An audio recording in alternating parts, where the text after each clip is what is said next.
ಇಂದು ನಮ್ಮ ವಿದ್ಯಾಮಂದಿರದಲ್ಲಿ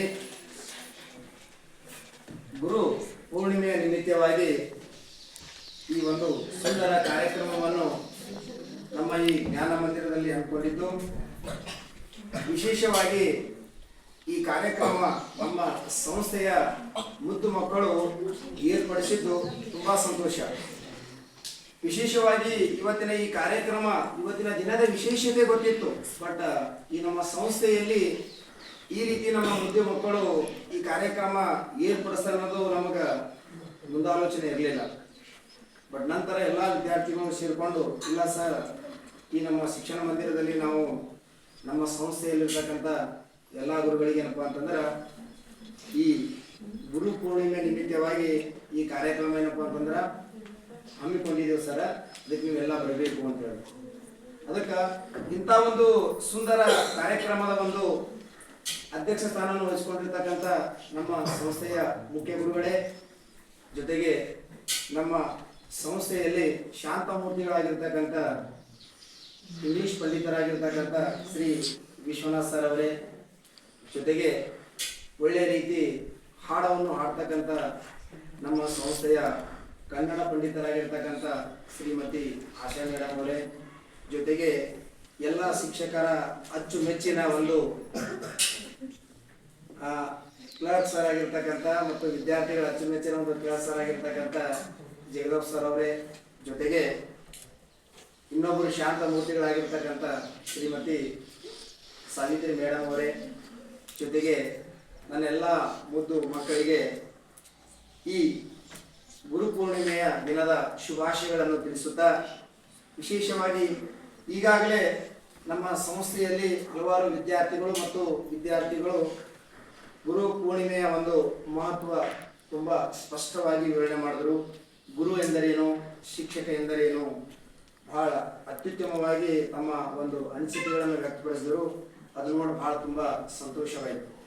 ಗುರು ಅಂದ್ರೆ ಏನು ಅಂದ್ರೆ ಕತ್ತಲೆಯಿಂದ ಬೆಳಕಿನಡೆಗೆ ತರ್ತಕ್ಕಂಥದ್ದು. ಅಂದ್ರೆ ಕತ್ತಲೆ ಇರ್ತಕ್ಕಂಥ ಒಂದು ಜನರಿಗೆ, ಅಂದ್ರೆ ಯಾರಿಗೆ ಜ್ಞಾನ ಇಲ್ಲ ಅಂಥವ್ರಿಗೆ ಜ್ಞಾನವನ್ನು ತುಂಬಿ ಆ ಜ್ಞಾನದಿಂದ ಅವರ ಒಂದು ಜೀವನವನ್ನು ಪ್ರಗತಿಯತ್ತ ತರುವುದೇ ಬೆಳಕಿನ ಕಡೆಗೆ ಕೊಂಡೊಯ್ಯತಕ್ಕಂಥ ಅರ್ಥ. ಜೊತೆಗೆ ಶಿಕ್ಷಕ ಆಗಿರ್ತಕ್ಕಂಥವ್ರು ಹೆಂಗಿರಬೇಕು ಅಂತಂದ್ರೆ, ನಮ್ಮ ವಿದ್ಯಾರ್ಥಿ ಈಗಾಗಲೇ ಹೇಳದ ಶಿಕ್ಷಕರು ಎಂಥ ಗುಣಗಳನ್ನು ಹೊಂದಿರ್ತಾರ ಅಂತಂದ್ರೆ ಶಿಸ್ತು, ಕ್ಷಮೆ ಮತ್ತು ಕರುಣೆಯನ್ನು ಹೊಂದಿರತಕ್ಕಂಥ ಶಿಕ್ಷಕರು ಈ ಗುಣಗಳನ್ನು ಹೊಂದಿರಬೇಕು ಅಂತ ಹೇಳಿದ್ರು. ಇದು ನಿಜವಾಗ್ಲೂ ಕೂಡ ಶಿಕ್ಷಕರು ಅಂಥ ಮನೋಭಾವನೆಯನ್ನು ಹೊಂದಿರ್ತಾರೆ. ಹಾಗಾಗಿ ವಿದ್ಯಾರ್ಥಿಗಳ ಒಂದು ಸರ್ವತೋಮುಖ ಮಾನಸಿಕವಾಗಿ ಮತ್ತು ದೈಹಿಕವಾಗಿ ಅವರ ಬೆಳವಣಿಗೆ ಹೊಂದಲು ಶಿಕ್ಷಕರು ಹಲವಾರು ರೀತಿಯ ಒಂದು ಸಹಾಯ ಮಾಡುವುದರಲ್ಲಿ ಪ್ರತ್ಯಕ್ಷವಾಗಿರ್ಬೋದು ಅಥವಾ ಪರೋಕ್ಷವಾಗಿರ್ಬೋದು. ಹಾಗಾಗಿ ನಾ ಹೇಳೋದಿಷ್ಟೇ ಏನು ಅಂತಂದ್ರೆ, ನಾವೇನಾದರೂ ಸಾಧನೆ ಗುರು ಇಲ್ಲದೆ ನಾವು ಸಾಧನೆ ಮಾಡಬಹುದು, ಆದರೆ ಆ ಸಾಧನೆ ಪರಿಪೂರ್ಣವಾಗಿ ಮಾಡಲು ಸಾಧ್ಯವಿಲ್ಲ.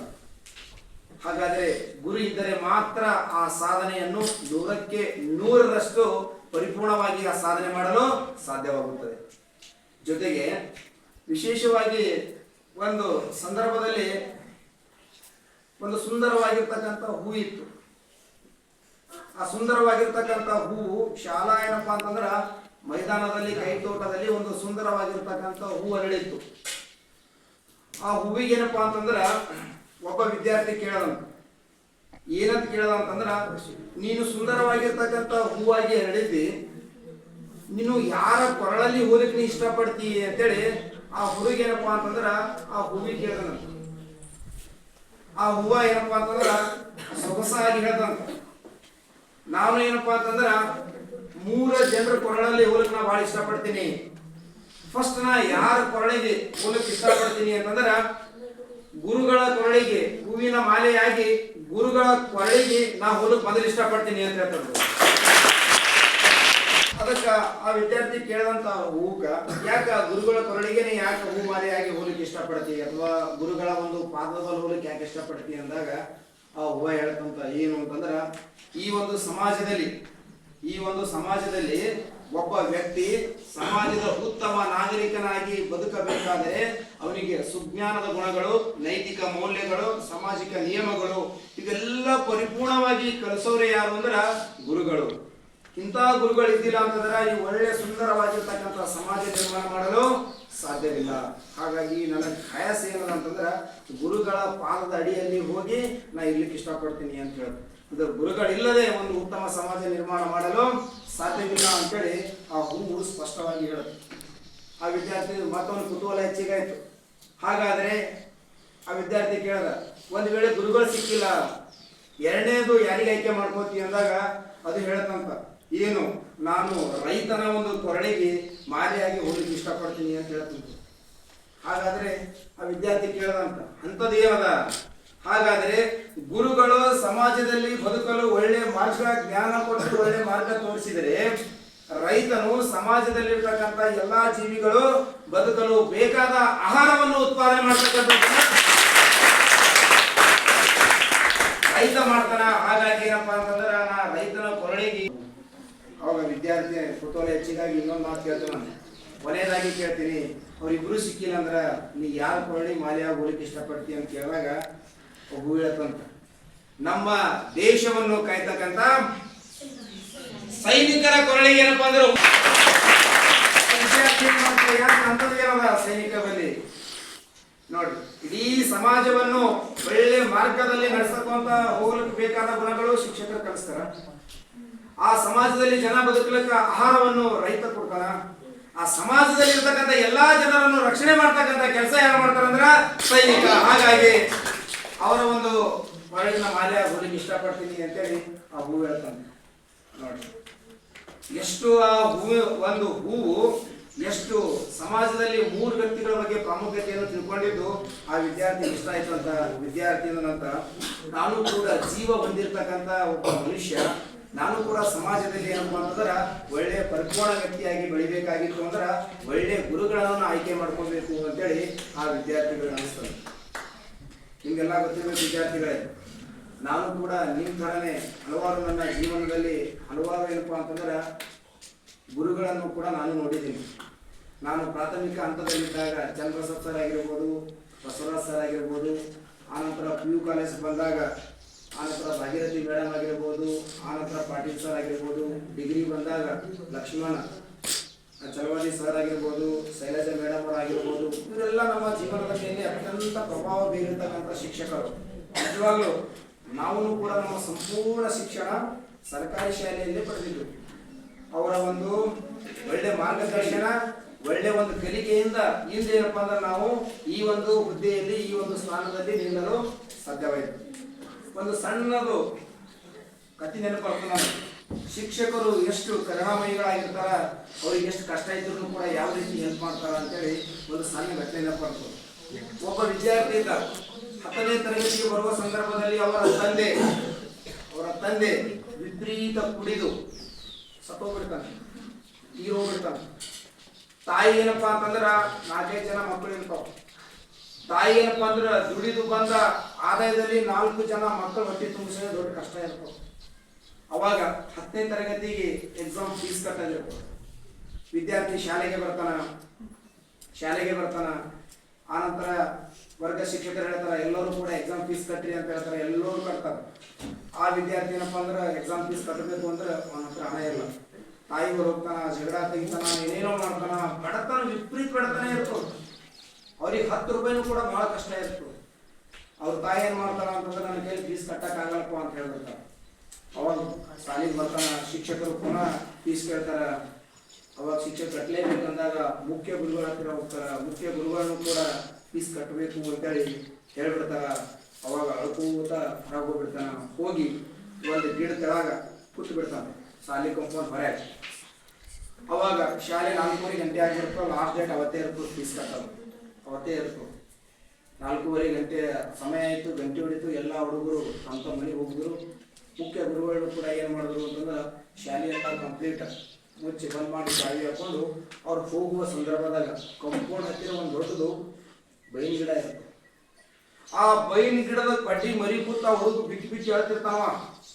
ಮುಂಜಾನೆ ಹೊರಗೆ ಹೋದ ಅಲ್ಲಿ ತಕ್ಕ ಅಲ್ಲೇ ಬಿಟ್ಟು ಹೇಳ್ಕೊತ ಕೂತಿರ್ತಾನವ. ಅವಾಗ ಮುಖ್ಯ ಗುರುಗಳು ಹೋಗೋ ಮುಂದ ಏನ್ ಮಾಡ್ತಾರ ಅಂದ್ರೆ ಅವ್ನು ಬಿಟ್ಟು ಹೇಳೋ ಸೌಂಡ್ ಕೇಳ ಬರ್ತಾವ್ರಿ. ಇಲ್ಲೇ ಹುಡುಗ ಕುಂತದ ಅಂತ ತಿಳ್ಕೊಂಡು ಮುಖ್ಯ ಗುರುಗಳು ಆ ಗಿಡದ ಬಾಜು ಹೋಗಿ ನೋಡಿದಾಗ ಅದೇ ವಿದ್ಯಾರ್ಥಿ ಕೂತಾನೆ. ಅವಾಗ ಬಿಟ್ಟು ಹೇಳೋದು ಯಾಕೆ ಹೇಳತ್ತಿ ಅಂದಾಗ ನನಗೆ ಶಾಲೆ ಕಲಿಯೋದು ಭಾಳ ಇಷ್ಟ ಅದ ರೀ ಮೇಡಮ್ ಅವ್ರಿಗೆ. ಶಾಲೆ ಕಲಿಯೋದು ನನಗೆ ಭಾಳ ಇಷ್ಟ ಅದ ಸರ್. ಅದಕ್ಕೆ ನಾ ಹೆಂಗೆ ಮಾಡ ಶಾಲೆ ಕಲಿಬೇಕು ಸರ್. ನಾ ಎಕ್ಸಾಮ್ ಫೀಸ್ 10ನೇ ಎಕ್ಸಾಮ್ ಬರಿಬೇಕು ರೀ ಸರ್. ನಮ್ಮ ಮನೆ ಬಡತನದ ರೀ ಸರ್. ಅವ್ರ ಮನೆ ಸ್ಟೋರಿ ಎಲ್ಲ ಹೇಳ್ಬಿಡ್ತಾನೆ ಮುಖ್ಯ ಗುರುಗಳಿಗೆ. ಅವಾಗ ಮುಖ್ಯ ಗುರುಗಳಿಗೂ ಕೂಡ ಭಾಳ ಜೀವನದ ಕಷ್ಟ ಇರ್ತಾವೆ. ಆದರೂ ಕೂಡ ಅವ್ರಿಗೆ ಒಂದು ಮನಸ್ಸಿನಾಗ ಅನಿಸ್ತದ ಈ ಮಗುವಿನ ಒಂದು ಕಷ್ಟ ನೋಡಿ, ಈ ಮಗುವಿನ ಒಂದು ಅಳು ನೋಡಿ ಅವ್ರಿಗೆ ಏನು ಅನಿಸ್ತದೆ ಗೊತ್ತೇನು, ಏನಾದರೂ ಮಾಡಿ ಹುಡುಗನ ಫೀಸ್ ನಾನೇ ಕಟ್ಟಬೇಕು ಅಂತೇಳಿ ಆ ಹುಡುಗಿಗೆ ಎಬ್ಬಿಸಿ ಅವನಿಗೆ ಹೇಳ್ತಾರೆ, ನಿಮ್ಗೆ ಶಾಲೆ ಕಲಿಯೋದು ಅಷ್ಟು ಇಷ್ಟ ಇತ್ತು ಅಂತಂದ್ರೆ ಚಿಂತೆ ಮಾಡಬೇಡ, ನಿನ್ನ ಫೀಸ್ ನಾನೇ ಕಟ್ತೀನಿ, ನಿನ್ನ ಮುಂದೆ ನಾ ಹಿಡಿದು ನೀವು ಕ್ಲಾಸಿಗೆ ಬಾ ಅಂತ ಹೇಳ್ಬಿಡ್ತಾರೆ. ಅವಾಗ ಹುಡುಗ ಒಂದು ಹುಡುಗ ಒಂದು ಕ್ಷಣ ಮುಖ್ಯ ಗುರುಗಳ ಮುಖ ನೋಡಿ ಅವರು ಪಾದಕ್ಕೆ ನಮಸ್ಕಾರ ಮಾಡಿ ಅಲ್ಲಿ ಹೋಗ್ಬಿಡ್ತಾನೆ. ಮುಂದೆ ಮುಖ್ಯ ಗುರುಗಳು ಫೀಸ್ ಕಟ್ತಾರ, ಅವ್ರಿಗೆ ಎಕ್ಸಾಮ್ ಬರೀತಾನ. ಇಡೀ ಮುಂದೆ ಸಾಲಿಗೆ ಏನಪ್ಪ ಅಂದ್ರೆ 10ನೇ ಕ್ಲಾಸಿಗೆ ಟಾಪರ್ ಬರ್ತಾನೆ. ಟಾಪರ್ ಬಂದ ಮುಗೀತು. ಹಿಂಗೆ ಹಲವಾರು ವರ್ಷಗಳು ಹೋದ್ರು. ಮುಖ್ಯ ಗುರುಗಳು ಮುಂದೆ ಅವ್ರು ರಿಟೈರ್ಡ್ ಆದ್ರು, ಅವ್ರವ್ರ ಮನೆಗೆ ಹೋದ್ರು. ಹುಡುಗ ಹಂಗೆ ಟಾಪರ್ ಬಂದ, ಹಂಗೆ ಹೋದ. ಮುಂದೆ ಒಂದಿನ ಏನಾಯ್ತು, ಮುಖ್ಯ ಗುರುಗಳು ರಿಟೈರ್ಡ್ ಆದ್ರು, ಅವ್ರವ್ರ ಮನೆಗೆ ಅವ್ರು ಕೂತಿರ್ತಾರೆ. ಮುಂದೆ ಏನಾಗ್ತದೆ ಚೆನ್ನಾಗಿ ಏನಪ್ಪ ಅಂದ್ರೆ ಮುಖ್ಯ ಗುರುಗಳು ಮನ್ಯಾಗ ಕೂತಾಗ ಅವ್ರ ಮನೆ ಮುಂದೆ ಏನಪ್ಪ ಅಂದ್ರೆ ಜೋರಾಗಿ ಸೌಂಡ್ ಮಾಡ್ಕೋತ ಒಂದು ಕಾರ್ ಬರ್ತಾ, ಕಾರ್ ಮೇಲೆ ಕೆಂಪ್ ಲೈಟ್ಸ್ ಇರ್ತವೆ. ಬೈ ಬೈ ಬೈ ಬೈ ಬೈ ಬೈ ಸೌಂಡ್ ಹಾಕೋತ ಕಾರ್ ಮಂದಿ ಅವ್ರ ಮನೆ ಮುಂದೆ ನಿಂತ್ಬಿಡ್ತು. ಮುಖ್ಯ ಗುರುಗಳು ಪಾಪ ರಿಟೈರ್ಡ್ ಆಗಿರ್ತಾರ, ಅವ್ರ ಮನೆ ಮುಂದೆ ಕೂತಿರ್ತಾರೆ ಕಟ್ಟಿ ಮೇಲೆ ಕುರ್ಚಿ ಮೇಲೆ. ಅದ್ರೊಳಗೆ ಕಾರ್ನಾಗ ಒಬ್ಬರು ಆಫೀಸರ್ ಇಳಿತಾರ, ಇಳಿದು ಬಂದು ಸೀದಾ ಏನ್ ಮಾಡ್ತಾರ ಅಂತಂದ್ರ ಮುಖ್ಯ ಗುರುಗಳಿಗೆ ಕಾಲಿಗೆ ಬಿದ್ದುಬಿಡ್ತಾರ. ಅವ್ರ ಮುಖ್ಯ ಗುರುಗಳ ಹತ್ರ ಯಾರಪ್ಪ ನೀ ಯಾರು ನಾನು ಕಾಲಿಯಾಗಿ ಬೀಳತ್ತಿದ್ವಿ ಅವ್ರಂತ ನಾವು ವಿದ್ಯಾರ್ಥಿ, ನಮಗೆ ಗುಣ ಹಿಡಿದ್ರಿ ಸರ್. ಈಗಿಲ್ಲಪ್ಪ ನಾ ಭಾಳ ಜನ ಕೆಲಸ ಗುಣ ಇಲ್ಲ. ಒಂದು ಸಣ್ಣ ಘಟನೆ ಹೇಳ್ತೀನಿ ಸರ್. ಆ ಬೈ ಗಿಡತಾಳೆ ನಾನು ಅಳ್ಕೋತಾ ಕೂತಾಗ ನಾನು ಫೀಸ್ ನೀವೇ ಕಟ್ಟಿಲ್ಲ ಸರ್. ಓಹೋ ಅವ ನೀ ಏನೋ ಹೌದು ಈಗ ಯಾಕಪ್ಪ ಆರಾಮಿದ್ದೆ ಆರಾಮಿದ್ದೀನಿ. ಏನಿಲ್ಲ ಸರ್ ಆರಾಮಿದ್ದೀನಿ ಎಲ್ಲ ಇದ್ದೀನಿ ಸರ್. ನಾ IAS ಪರೀಕ್ಷೆ ಪಾಸ್ ಆಗಿಲ್ಲ ಸರ್. ನನಗೆ DC ಹುದ್ದೆ ಬಂದು ಸರ್. ಇಲ್ಲಿ ಇದೇ ಜಿಲ್ಲಾದು ನಾ DC ಆಗೇನಪ್ಪ ಅಂದ್ರ ನೇಮಕವಾಗಿ ಬಂದೀನಿ ಸರ್. ನೇಮಕವಾದ ತಕ್ಷಣ ನಿಮ್ದೇ ನೆನಪು ಬಂತು ಸರ್. ಅದಕ್ಕೆ ನೇರವಾಗಿ ನಿಮ್ಮ ಆಶೀರ್ವಾದ ಪಡ್ಕೊಂಡು ಹೋಗಮ್ಮ ಅಂತ ತಿಳ್ಕೊಂಡು ನಾ ಬಂದೀನಿ ಸರ್ ಅಂತೇಳಿ ಗುರುಗಳಿಗೆ ನಮಸ್ಕಾರ ಮಾಡಿ ಅವಾಗ ಗುರುಗಳು ಒಂದು ಜೋರಾಗಿ ಹಿಡಿದು ಕಣ್ಣೀರು ಸುರಿಸ್ತಾರೆ. ಆ ಒಂದು ಸಂದರ್ಭದಲ್ಲಿ ನಾನು ಮಾಡಿರ್ತಕ್ಕಂಥ ಒಂದು ಸಣ್ಣ ಸಹಾಯ ಇಷ್ಟು ದೊಡ್ಡ ಮರವಾಗಿ ಬೆಳೀತು ಅನ್ನೋದು ಈಗ ನಾವು ಪ್ರಾಕ್ಟಿಕಲ್ ಅನುಭವ ಬಂತು ಅಂತೇಳಿ ಗುರುಗಳು ಸ್ವತಃ ಅವರು ಕಣ್ಣೀರು ಹಾಕ್ತಾರೆ. ಅವಾಗ ಒಂದು ಕ್ಷಣ ಗುರುಗಳ ಕಣ್ಣೀರನ್ನು ಒರೆಸ್ಕೊಂಡು ಅವ್ರಿಗೆ ಹೇಳ್ತಾರ, ನೀ ಯಾವ ರೀತಿ ಕಷ್ಟದಾಗ ಬೆಳೆದಿರಿ, ಇನ್ನು ಮುಂದೆ ಆ ಕಷ್ಟ ನೋಡ್ಕೊಂಡು ಯಾರಾದ್ರೂ ನಿಮ್ಮಲ್ಲಿ ಬಂದ್ರು ಅಂತಂದ್ರ 10 ಜನರಿಗೆ ಸಹಾಯ ಮಾಡು ಅಂತೇಳಿ ಗುರುಗಳು ಏನ್ ಮಾಡ್ತಾರ, ಅವನಿಗೆ ಆಶೀರ್ವಾದ ಕೊಡ್ತಾರೆ. ಅವ DC ಮನಸ್ಸು ಮಾಡಿದ್ರೆ ಗುರುಗಳು ಏನ್ ಬೇಕಾದ್ ಬೆಳ್ಬೋದಾಗಿತ್ತು. ಬಟ್ ಅವ್ರಿಗೆ ಬೇಕಾಗಿದ್ದು ಅಷ್ಟೇ, ನೀವು ಕಷ್ಟ ಇದ್ದ ನಾ ಸಹಾಯ ಮಾಡೀನಿ, ಇನ್ನು ಮುಂದೆ ನಿನ್ನ ಮೇಲೆ 10 ಜನ ಕಷ್ಟದ ಬಂದ್ರೆ ನೀ ಸಹಾಯ ಮಾಡು ಅಂತೇಳಿ ಗುರುಗಳು ಆಶೀರ್ವಾದ ಮಾಡ್ತಾರೆ. ಇದು ಗುರುವಿಗೆ ಇರ್ತಕ್ಕಂಥ ಮನಸ್ಸು, ಇದು ಇರ್ತಕ್ಕಂಥ ಗುರುವಿನಲ್ಲಿರ್ತಕ್ಕಂಥ ಕರುಣೆ, ಅನುಕಂಪ, ಮಕ್ಕಳ ಬಗ್ಗೆ ಇರ್ತಕ್ಕಂಥ ಗುರುವಿಗೆ ಇರ್ತಕ್ಕಂಥ ಅಪಾರವಾದ ಪ್ರೀತಿ. ಅಂತ ಗುರುಗಳೇನಪ್ಪ ಅಂತಂದ್ರೆ ಗುರುಗಳು ನಿಮ್ಮ ಜೀವನದಾಗ ಸಿಕ್ಕರು ಅಂತಂದ್ರ ನೀವೆಲ್ಲ ಏನಪ್ಪಾ ಅಂತಂದ್ರ ದೊಡ್ಡ ವ್ಯಕ್ತಿ ಆಗುವುದರಲ್ಲಿ 2 ಮಾತಿಲ್ಲ. ಇನ್ನೊಂದು ಏನು ಅಂತಂದ್ರ ಯಾವಾಗಲೂ ಗುರುಗಳ ಮಾತು, ಯಾರಾದರೂ ಗುರುಗಳು ಏನಾದರೂ ಸ್ಪೀಚ್ ಮಾಡಿದ್ರು, ಯಾವುದಾದ್ರೂ ಶಾಲೆಯಲ್ಲಿ ಹಲವಾರು ಜಯಂತಿಗಳನ್ನು ಮಾಡ್ತಿರ್ತಾನೆ. ಮಹಾನ್ ವ್ಯಕ್ತಿಗಳಿಗೆ ಮಹಾತ್ಮ ಗಾಂಧೀಜಿ, ಸುಭಾಷ್ ಚಂದ್ರ ಬೋಸ್, ಸ್ವಾಮಿ ವಿವೇಕಾನಂದರು ಅವರೆಲ್ಲ ಮಹಾನ್ ವ್ಯಕ್ತಿದ್ದು ನಾವೆಲ್ಲ ಜಯಂತಿ ಮಾಡಾಗ ಆ ವ್ಯಕ್ತಿಗಳ ಒಂದು ಒಳ್ಳೆ ಗುಣಗಳನ್ನು ಹೇಳ್ತಿರ್ತೇವೆ. ನಾವೆಲ್ಲ ಆ ತತ್ವಗಳನ್ನೆಲ್ಲ ನೀವು ಪಾಲಿಸ್ರಿ ಅಂತ ಹೇಳ್ತಿರ್ತೇವೆ. ನಿಜವಾಗ್ಲೂ ಪಾಲಿಸ್ಬೇಕು. ಅವರೆಲ್ಲ ಮಹಾನ್ ವ್ಯಕ್ತಿಗಳೇ ಹಾಗೆ ಅಂತ ಬಹಳ ಕಷ್ಟಪಡದೆ ಪಟ್ಟು ಮ್ಯಾಲ ಬಂದೇ ಆ ಸಾಧನೆ ಮಾಡಿರ್ತಾರೆ. ಅಂತ ಗುಣಗಳನ್ನು ನಾವು ಬೆಳೆಸ್ಕೋಬೇಕು. ಹಿಂಗೆ ಶಿಕ್ಷಕರು ಒಂದ್ಸಲ ಸ್ವಾಮಿ ವಿವೇಕಾನಂದರನ್ನು ಕುರಿತು ಅವರ ಒಂದು ವಿಚಾರಗಳನ್ನು ಹೇಳುವ ಸಂದರ್ಭದಲ್ಲಿ ಒಬ್ಬ ಶಿಕ್ಷಕರು ಹೇಳ್ತಾರ, ಏನ್ ಹೇಳ್ತಾರ, ಏಳಿ ಎದ್ದೇಳಿ ಗುರಿ ಮುಟ್ಟುವರೆಗೂ ನಿಲ್ಲದಿರಿ ಅಂತೇಳಿ ಸ್ವಾಮಿ ವಿವೇಕಾನಂದರ ಒಂದು ಮಾತತ್ವವನ್ನು ಹೇಳಿ ಏನ್ ಹೇಳ್ತಾರ ಗೊತ್ತೇಳಿ ಶಿಕ್ಷಕರು. ನೋಡಿ ವಿದ್ಯಾರ್ಥಿಗಳೇ, ಇಂದಿನ ಒಂದು ಸ್ಪರ್ಧಾತ್ಮಕ ಯುಗದಲ್ಲಿ ಸರ್ಕಾರಿ ನೌಕರಿ ಪಡಿಬೇಕಾದ್ರೆ ಬಹಳ ಕಷ್ಟ ಅದ. ಅದಕ್ಕೆ ನೀವೆಲ್ಲ ಏನ್ ಮಾಡ್ರಿ, ಒಳ್ಳೆ ಶಿಕ್ಷಣ ಪಡ್ಕೊಂಡು ಸರ್ಕಾರಿ ನೌಕರಿ ಪಡಿಲಿಕ್ಕೆ ಪ್ರಯತ್ನ ಪಡ್ರಿ. ಸರ್ಕಾರಿ ನೌಕರಿ ಸಿಕ್ಕಿಲ್ಲ ಅಂದ್ರೆ ಚಿಂತೆ ಬೇಡ, ಬೇರೇನೋ ಕೆಲಸ ಮಾಡ್ರಿ ಅಂತ ಹೇಳಿದ್ರು. ಅದು ಸರ್ಕಾರಿ ನೌಕರಿ ಪಡಿಲಿಕ್ಕೆ ನಿಮಗೆ ಎಷ್ಟು ಬೇಕು ಹುದ್ದೆಗಳು? ನೀವು ಒಬ್ಬ ಇದ್ದದ್ರೆ ನಿಮಗೆ ಎಷ್ಟು ಬೇಕು? 1. ಅಲ್ಲಿ ಪೋಸ್ಟ್ ಎಷ್ಟೇ ಪಡಿಲಿಕ್ಕ ನಿನಗೆ ಎಷ್ಟು ಬೇಕಾಗ್ಯಾವ? ಒಂದು. ಆ ಒಂದು ಪೋಸ್ಟ್ ಯಾರ್ದು ತಿಳ್ಕೋಬೇಕು? ನಮ್ದೇ ಅಂತ ತಿಳ್ಕೊಂಡು ಓದಬೇಕು. ಅದು ಪೋಸ್ಟ್ ನಿಮ್ದೇ ಆತ ಅಂತ ತಿಳ್ಕೊಂಡು ಶಿಕ್ಷಕರು ಅವತ್ತು ಸ್ವಾಮಿ ವಿವೇಕಾನಂದರ ಒಂದು ಹುಟ್ಟಿದ ಜನ್ಮದಿನ ಪ್ರಯುಕ್ತವಾಗಿ ಕಾರ್ಯಕ್ರಮ ಹಮ್ಮಿಕೊಂಡಿದ್ರು. ಅದ್ರಾಗ ಹೇಳ್ತಾರೆ, ಅದರ ಒಬ್ಬ ವಿದ್ಯಾರ್ಥಿ ಭಯಂಕರ ಸೀರಿಯಸ್ ತೊಗೊಂಡಿರ್ತಾನ. ಸೀರಿಯಸ್ ತಗೊಂಡು ಗುರುಗಳ ಮಾತನ್ನು ಗುರುಗಳು ಹೇಳ್ಯಾರಂದ್ಮ್ಯಾಗ ಅದು ಬಿಡಬಾರ್ದು ಅಂತ ತಿಳ್ಕೊಂಡು ಸೀರಿಯಸ್ ಆಗಿ ಓದ್ತಾನ ಹಿಂಗೆ ಹೋಗ್ತಾನ. ಹಲವಾರು ವರ್ಷಗಳು ಹೋಗ್ತಾವ. ವರ್ಷಗಳಾದ ನಂತರ ಒಂದು 20 ವರ್ಷ ಆದ ನಂತರ ಭಾರತ ಫೋನ್ ಬರ್ತದೆ. ಯಾರಿಗೆ ಅಂತಂದ್ರೆ ಅವತ್ತೇನು ಭಾಷಣದಾಗ ನಿಮಗೆ ನೌಕರಿ ಸಿಗ್ಲಿಕ್ಕೆ ಒಂದು ಪೋಸ್ಟ್ ಸಾಕಲ್ಲ, ಆ ಒಂದು ಪೋಸ್ಟ್ ನೀವು ಓದ್ರಿ ಅಂತೇಳಿ ಹೇಳಿದ್ರಲ್ಲ ಶಿಕ್ಷಕರು, ಅವ್ರಿಗೆ ಹೊತ್ತು ಫೋನ್ ಹಚ್ತಾನ ವಿದ್ಯಾರ್ಥಿ. ಏನಂತ ವಿದ್ಯಾರ್ಥಿ ಫೋನ್ ಹಚ್ಚಿ, ಸರ್ ನಮಸ್ಕಾರ ರೀ ಸರ್ ಅಂತ ಫೋನ್ ಹಚ್ಚಿ, ನಮಸ್ಕಾರಪ್ಪ ಯಾರು ಸರ್? ನನ್ನ ಧ್ವನಿ ಪುನಃ ಸಿಕ್ಕಿಲ್ಲಪ್ಪ ಸರ್, ನಾ ಸಿದ್ಧಾರೋಡ್ ಇದ್ದೀನ್ರಿ. ಯಾ ಸಿದ್ಧಾರೋಡ? ಅವ ಸಿದ್ಧಾರೋಡ್ ಮಾಡಿರ್ತಕ್ಕಂಥ ಹೈಸ್ಕೂಲ್ದಾಗ ಮಾಡಿರ್ತಕ್ಕಂಥ ಕೆಲವೊಂದು ಒಳ್ಳೆ ಕೆಲಸಗಳನ್ನು ಹೇಳ್ತಾನೆ. ಓ ಅವ ನೀ ದಿನ ಹೋಗಿ ಗಿಡಕ್ಕೆ ನೀರು ಹಾಕ್ತಿದ್ದಲ್ಲ ಅವ ನೀ ಸಿದ್ದು. ಬಹಳ ಸಂತೋಷ ಆಯ್ತಪ್ಪ. ಏನು ಹೇಳು? ಏನಿಲ್ಲ ಸರ್, ಭಾರತ ದೇಶದಲ್ಲಿ ವಿಮಾನ ಇಲಾಖೆಯಲ್ಲಿ ಅಂದ್ರೆ ಏರ್ಪೋರ್ಟ್ ಅದರ ಒಂದು ಇಂಜಿನಿಯರಿಂಗ್ ಹುದ್ದೆ ಇತ್ತು ಸರ್. ಆ ಇಂಜಿನಿಯರಿಂಗ್ ಹುದ್ದೆ ಪಡಿಬೇಕಾದ್ರೆ ಭಯಂಕರ ಕಷ್ಟ ಇತ್ತು ಸರ್. ಹಲವಾರು ಪರೀಕ್ಷೆಗಳಿತ್ತು ಸರ್. ಆ ಎಲ್ಲಾ ಪರೀಕ್ಷೆಗಳನ್ನು ಕಷ್ಟಪಟ್ಟು ಓದಿ ಇರ್ತಕ್ಕಂಥ ಒಂದೇ ಪೋಸ್ಟ್ ಅದು ನಾನೇ ಪಡ್ಕೊಂಡು ನೋಡಿ ಸರ್, ಆ ಭಾರತ ಒಂದು ವಾಯು ಇಲಾಖೆಯಲ್ಲಿ ಅಂತ ಹೇಳ್ಬಿಡ್ತಾನೆ. ಹೌದಾ? ಬಹಳ ಸಂತೋಷ ಆಯ್ತಪ್ಪ, ಬಹಳ ಸಂತೋಷ ಆಯ್ತು. ಒಳ್ಳೇದ ದೇವ್ರು ಒಳ್ಳೇದು ಮಾಡ್ಯಾನ ಸರ್. ಈ ಪೋಸ್ಟ್ ಪಡಿಲಿಕ್ಕ ಕಾರಣೀಕರ್ತರು ನೀವೇ ಸರ್ ಅಂತ. ಹೌದಾ? ನಾ ಏನ್ ಮಾಡೋದಪ್ಪ ಅಂದದ್ದು ಸರ್. ಒಂದ್ಸಲ ನೀವು ಭಾಷಣ ಮಾಡತ್ತೀರಿ ಸರ್ ಸ್ಕೂಲ್ನಾಗ. ಭಾಷಣ ಮಾಡಿದಾಗ ನೀವು ಏನ್ ಹೇಳಿದ್ರಿ ಗೊತ್ತೇನು ಸರ್? ನನಗೆ ಏನ್ ಹೇಳಿನಪ್ಪ, ಯಾವ್ದಾದ್ರು ಸರ್ಕಾರಿ ನೌಕರಿ ಪಡಿಲಿಕ್ಕ ನೌಕರಿ ಎಷ್ಟು ಅಂತ ನೋಡ್ಬೇಡ್ರಿ, ಅಲ್ಲಿ ಒಂದು ಪೋಸ್ಟ್ ಇತ್ತಂದ್ರೆ ಸಾಕು, ಆ ಪೋಸ್ಟ್ ನಂದೇ ಅನ್ಕೊಂಡು ನೀವು ಓದಬೇಕು, ಅದು ನೌಕರಿ ನಿಮ್ದು ಆತ ಅಂತ ಹೇಳಿದ್ರು ಸರ್. ಅದು ಮಾತು ದಿನ ನಾವು ಓದ ಮುಂದೆ ಅದೇ ನೆನಪು ಮಾಡ್ಕೊಂಡು ಓದ್ತಿದ್ದೆ ಸರ್. ಆ ಒಂದು ಮಾತಿನಿಂದ ಈ ಒಂದು ದೊಡ್ಡ ಉದ್ದೇಶ ಇರ್ಲಿಕ್ಕೆ ನನಗ ಕಾರಣ ಐತ್ರಿ ಸರ್ ಅಂದಾಗ ತಕ್ಷಣ ಸರಿ ಏನಪ್ಪ ಅಂದ್ರೆ ಖುಷಿ ಆಗ್ಬಿಡ್ತು, ಕಣ್ಣಾಗ ನೀರು ಬರ್ತದೆ ನೋಡ್ರಿ. ಆ ಗುರುವಿನ ಮಾತಂದ್ರೆ ವೇದ ವಾಕ್ಯ ತಿಳ್ಕೊಂಡು ಆ ಹುಡುಗ ಜೀವನದಲ್ಲಿ ದೊಡ್ಡ ಹುದ್ದೆ ಪಡೆದ. ಈಗ ಪ್ರಸ್ತುತವಾಗಿನೂ ಕೂಡ ಏನಪ್ಪಾ ಅಂತಂದ್ರೆ ದೊಡ್ಡ ಹುದ್ದೆಯಲ್ಲಿರ್ತಕ್ಕಂಥ ವ್ಯಕ್ತಿ ಇದ್ದಾನೆ. ಅದಕ್ಕೆ ಯಾವಾಗಲೂ ಗುರುಗಳ ಮಾತನ್ನು ಅಸಡ್ಡೆ ಮಾಡಬಾರ್ದು, ಗುರುಗಳ ಮಾತನ್ನು ಸೀರಿಯಸ್ ಆಗಿ ತಗೋಬೇಕು.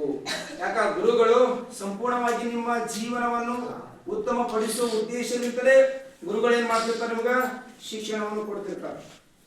ಇನ್ನೊಂದು, ಗುರುಗಳು ಕೊಡ್ತಕ್ಕಂಥ ಶಿಕ್ಷಣ ಸರ್ಕಾರಿ ನೌಕರಿ ಪಡೆಯುವ ಉದ್ದೇಶದಿಂದಲೇ ನಿಮಗೆ ಅವರು ಶಿಕ್ಷಣ ಕೊಡುವುದಿಲ್ಲ. ಸರ್ಕಾರಿ ನೌಕರಿ ಹೆಂಗ್ ಪಡಿಬೇಕು ಅನ್ನೋದನ್ನು ಕೂಡ ಶಿಕ್ಷಣ ಕೊಡ್ತಾರ. ಒಂದ್ ವೇಳೆ ಸರ್ಕಾರಿ ನೌಕರಿ ಸಿಕ್ಕಿಲ್ಲ ಅಂದ್ರೂ ಕೂಡ ನೀನು ಯಾವ ಬೇರೆ ಬೇರೆ ಕೃಷಿಯಲ್ಲಿ ಯಾವ ರೀತಿ ಕೆಲಸ ಮಾಡಬಹುದು, ವ್ಯಾಪಾರ ಯಾವ ರೀತಿ ಮಾಡಬಹುದು, ಬಿಸ್ನೆಸ್ ಯಾವ ರೀತಿ ಮಾಡಬಹುದು, ಈ ರೀತಿನೂ ಕೂಡ ಕೊಡ್ತಾರೆ ಅವರು. ಒಟ್ಟಿನಲ್ಲಿ ಸಮಾಜದಲ್ಲಿ ಒಬ್ಬ ಒಳ್ಳೆ ನಾಗರಿಕನಾಗಿ ಬದುಕಲು ಬೇಕಾದ ಎಲ್ಲ ಶಿಕ್ಷಣ ಶಿಕ್ಷಕರು ಕೊಡ್ತಿರ್ತಾರೆ. ಅದು ನೀವೆಲ್ಲ ಕರೆಕ್ಟ್ ಪಡ್ಕೋಬೇಕು. ಅಂದಾಗ ಮಾತ್ರ ನಿಮ್ಮ ಜೀವನ ಏನಾಗ್ತದ, ಉಜ್ವಲ ಆಗ್ತದೆ.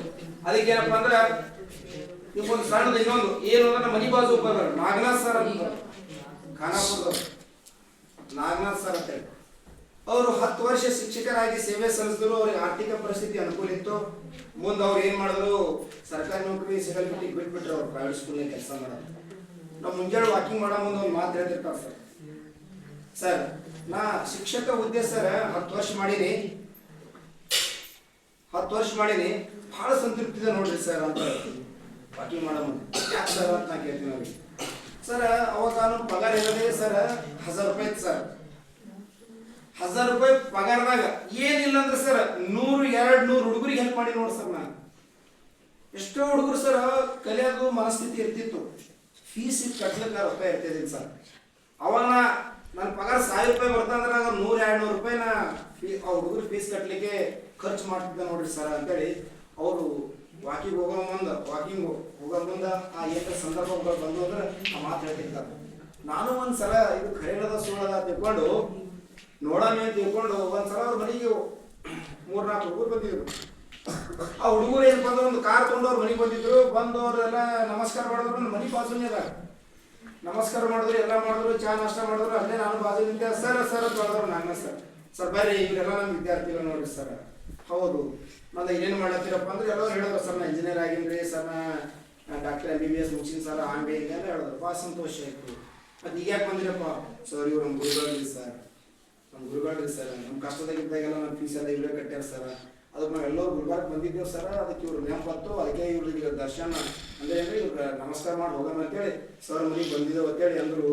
ನನಗೆ ಇಷ್ಟು ಸಂತೋಷ ಆಯಿತು. ನಾಗನಾಥ್ ಸರ್ ಹೇಳಿದ 100% ಸತ್ಯ ಅನಿಸ್ತಾನೆ. ಅಂದ್ರೆ ಆ ರೀತಿ ಹುಡುಗರು ನೆನಪು ಮಾಡ್ಕೊಂಡು ಮನೆಗೆ ಬಂದು ನಮಸ್ಕಾರ ಮಾಡಿ ಹೋಗ್ತಾರಂದ್ರೆ ಸುಮ್ಮನೆ ಯಾರು ಬರಲ್ಲ. ಅವಾಗ ಅನ್ನಿಸ್ತು ಇವ್ರ ಜೀವನದಾಗ 10 ವರ್ಷ ಶಿಕ್ಷಕ ವೃತ್ತಿ ಮಾಡಿದ್ದು ಹಲವಾರು ವಿದ್ಯಾರ್ಥಿಗಳು ಹೆಲ್ಪ್ ಮಾಡ್ಯಾರಲ್ಲ, ವಿದ್ಯಾರ್ಥಿ ಸಕ್ಸಸ್ ಆಗ್ಯಾರಲ್ಲ ಅಂತೇಳಿ ಅನ್ನಿಸ್ತು. ಬಹಳ ಸಂತೋಷ ಆಯ್ತು. ಇನ್ನೊಂದು, ನನ್ನ ಜೀವನದಲ್ಲಿ ಒಬ್ಬ ಗುರುಗಳಿದ್ದಾರೆ. ಒಂದು ಗುರುಗಳಿಲ್ಲ, ಶಿಕ್ಷಕ ವೃತ್ತಿಯಲ್ಲಿಲ್ಲ. ಅವರು ಸದ್ಯ ಏನಪ್ಪಾ ಅಂತಂದ್ರೆ ತಹಸೀಲ್ದಾರ್ ಅವರು ಬಸವರಾಜ್ ಬೆಣ್ಣೆ ಸುರು ಸರ್ ಅಂತೇಳಿ. ನಿಜವಾಗ್ಲು ನಾನು ಡಿಗ್ರಿ ಮುಗಿಸೇನಪ್ಪ ಅಂದ್ರೆ ಕಮಲಾಪುರದಿಂದ ಡಿಗ್ರಿ ಮುಗಿಸಿ ಬಂದ ಏನು ಗುಲ್ಬರ್ಗ ಸೆಟ್ಲ್ ಆದ್ರಪ್ಪ ಅವ್ರ ಪರಿಚಯ ಆಯ್ತು. ಅವರೆಲ್ಲ DCP RCP ಇದ್ರ ಆ ಸಂದರ್ಭದಾಗ. ಹಿಂಗೆ ಯಾವ ಒಬ್ಬ ಪುಣ್ಯಾತ್ಮ ಕರಮೇ ಜತಿ ಅಂತೇಳಿ ಅವ್ರಿಂದ ನಮ್ಮ ಪರಿಚಯ ಆಯ್ತು. ಆ ಪರಿಚಯ ಎಂತಾದ್ರು ಒಂದು ಸೌಹಾರ್ದತೆ ಸಂಬಂಧ ಬೆಳೆಸ್ತು ಅಂತಂದ್ರೆ ಎಲ್ಲ ಹಂತದಲ್ಲಿ ಕೂಡ ನಮ್ಗೆ ಸಪೋರ್ಟ್ ಮಾಡಿದ್ರು. KS ಪರೀಕ್ಷೆ ಬರೆಯೋ ಸಂದರ್ಭದೂ, KES ಪರೀಕ್ಷೆ ಬರೆಯೋ ಸಂದರ್ಭದೂ ಕೂಡ ಒಳ್ಳೆ ಬುಕ್ಸ್ ಎಲ್ಲ ತಂದು ಕೊಟ್ಟರು. ಅವ್ರು ಇನ್ನೂ ಕೂಡ ನಮ್ಮ ಮಾರ್ಗದರ್ಶಕರಾಗಿ, ಅವ್ರದ್ದು ನಮ್ದು ಇನ್ನೂ ಕೂಡ 20-25 ವರ್ಷದ ಸಂಬಂಧದಲ್ಲಿ ಇನ್ನೂ ಕೂಡ ಏನಪ್ಪಾ ಅಂತಂದ್ರೆ ಅವರು ನಮ್ಮ ಮಾರ್ಗದರ್ಶನ ಮಾಡ್ತಾನೆ ಇರ್ತಾರ. ಅವರು ಯಾವಾಗ್ಲೂ ಸಿಕ್ಕಾಗ ಹೇಳ್ತಿರ್ತಾರ, ನಾವು ನೀವು ಒಳ್ಳೆ ಶಿಕ್ಷಕ ಆಗ್ಬೇಕು, ಏನೇ ಮಾಡಿ ಏನೇ ಬಿಡು ಸ್ಕೂಲಿಗೆ ಹೋದ ನಂತರ ಮಕ್ಕಳನ್ನು ಕರೆಕ್ಟ್ ಆಗಿ ಕಲಿಸು, ಸರ್ಕಾರ ಅದಕ್ಕೆ ಹೆಚ್ಚಿನ ಸಂಬಳ ಇನ್ನೂ ಕೊಡ್ತದ, ಕರೆಕ್ಟ್ ಆಗಿ ಕಲಿಸು ಅಂತೇಳಿ ಮಾರ್ಗದರ್ಶನ ಮಾಡ್ತಿರ್ತಾರೆ. ನೋಡಿ, ಅವರೆಲ್ಲೋ ನಾವೆಲ್ಲೋ ಬಟ್ ನಿಮ್ ಬಗ್ಗೆ ಚಿಂತೆ ಮಾಡ್ತಿರ್ತಾರ. ಸರ್ಕಾರ ಸಂಬಳ ಕೊಡ್ತದ, ತಕ್ಕಾಗಿ ನೀನು ದುಡಿ, ಮಕ್ಕಳಿಗೆ ಏನಪ್ಪಾ ಅಂದ್ರೆ ಯಾವುದೇ ರೀತಿ ಕ್ಲಾಸ್ ಅನ್ನು ಮೋಸ ಮಾಡಬೇಡ, ಬಿಲ್ಡಕ್ ಹೋಗಬೇಡ ಅಂತ ಹೇಳ್ತಿರ್ತಾವ. ಅದಕ್ಕೆ ಅವ್ರ ಮಾತುಗಳು ಹೆಂಗೆ ಇರ್ತಾವ. ನಾನು ಕಣ್ಮುಟ್ಟ ನೋಡಿ ಎಷ್ಟೋ ಜನರಿಗೆ ಸಾಧ್ಯ ಆದಷ್ಟು ಈ ಸದ್ಯ ಅವರು ತಹಸೀಲ್ದಾರ್ ಅವರು ಪ್ರಸ್ತುತ ಏನಪ್ಪಾ ಅಂತಂದ್ರೆ ಕೊಪ್ಪಳ ಜಿಲ್ಲೆದಾಗ ಅವರು ಎಷ್ಟೋ ಜನ ಬಡವರಿಗೆಲ್ಲ ಹೆಲ್ಪ್ ಮಾಡ್ತಿರ್ತಾರ. ಅಂದ್ರೆ ಅವ್ರು ಒಂದೇ ಮಾತು ಹೇಳ್ತಾರ, ಅವ್ರು ಏನು ಅಂತಂದ್ರ ನಾವು ಸಹಾಯ ಮಾಡಿದ್ದೆ ಮಾತ್ರ ಕೊನೆವರೆಗೂ ಬರ್ತದ, ನಾವು ಗಳಿಸಿಟ್ಟ ಆಸ್ತಿ ಕೊನೆಯವರೆಗೂ ಬರುವುದಿಲ್ಲ ಅಂತೇಳಿ ಅವ್ರ ತತ್ವದಲ್ಲಿ ಅವರು. ಅದಕ್ಕೆ ವಿದ್ಯಾರ್ಥಿಗಳಿಗೆ ನಾವು ನೀವು ಹೇಳೋದಷ್ಟೇ, ಈ ಶಿಕ್ಷಣ ಸಂಸ್ಥೆ ಬಂದಿರಿ ಅಂದ್ಮ್ಯಾಕ ಒಳ್ಳೆ ಶಿಕ್ಷಣ ಪಡ್ಕೊಂಡು ಬರಿ. ಅವ್ರು ನಮಗೆ ಬೇಡವಾದ ಗುಣಗಳನ್ನು ಬಿಟ್ಟು ಹೋಗಬೇಡಿ. ಇಲ್ಲಿರ್ತಕ್ಕಂಥ ಎಲ್ಲಾ ಶಿಕ್ಷಕರು ನಿಜವಾಗ್ಲೂ ಈಗಾಗಲೇ ಹೇಳಿದ್ರು, ನಮ್ಮ ವಿದ್ಯಾರ್ಥಿ ಯಾರು ಹೇಳಿದ್ರು, ನಮ್ಮ ಅಂಜಲಿ ಬಹಳ ಚಲೋ ಸ್ಪಷ್ಟವಾಗಿ ವ್ಯಕ್ತಪಡಿಸರು. ಎಲ್ಲಾ ಶಿಕ್ಷಕರು ಒಳ್ಳೆ ಗುಣ, ನಿಜವಾಗ್ಲೂ ಹೇಳ್ತೇನೆ.